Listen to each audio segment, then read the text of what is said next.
পানি খাওয়াইয়ে যদি জান্নাতে যাইতে পারে, জীবন সায়ান্নে পৌঁছেছেন অনেক আগেই, কমেছে শারীরিক শক্তিও। তারপরও দমে যাননি ৮০ বছরের আব্দুল হায়াত। পরকালে লাভের আশায় এভাবে এক সপ্তাহের বেশি সময় ধরে স্বেচ্ছাশ্রম দিচ্ছেন ইজতেমার ময়দানে।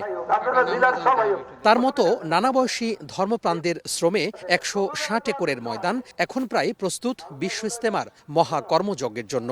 মূল মঞ্চ হয়েছে অনেক আগেই, সেটি ঘিরেই দফায় দফায় চলছে শীর্ষ মুরব্বী সহ স্বেচ্ছাসেবকদের প্রস্তুতি বৈঠক।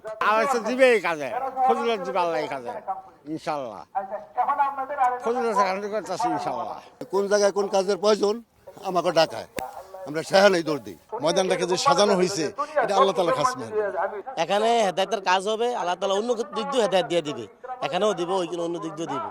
এই জন্য আমরা আসছি নিজের জানমাল কুরবানি করতে, আমি কাজ করতেছি। বুধবার সকালে টঙ্গীর তুরাগ তীরের ময়দান পরিদর্শন করেন পুলিশের প্রধান বাহারুল ইসলাম।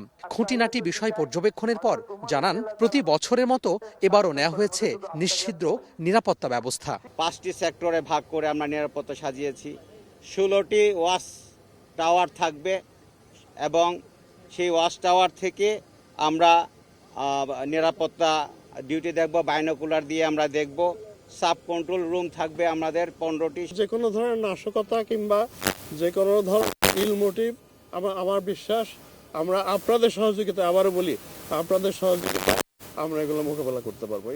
৩১ জানুয়ারি থেকে শুরু হয়ে ৫ ফেব্রুয়ারি পর্যন্ত চলবে ৬ দিনের প্রথম পর্বের ২ দফার বিশ্ব ইজতেমা। আর একদিন পরেই আল্লাহু আকবার ধ্বনিতে মুখরিত হবে ১৬০ একরের টঙ্গীর তুরাগ তীর।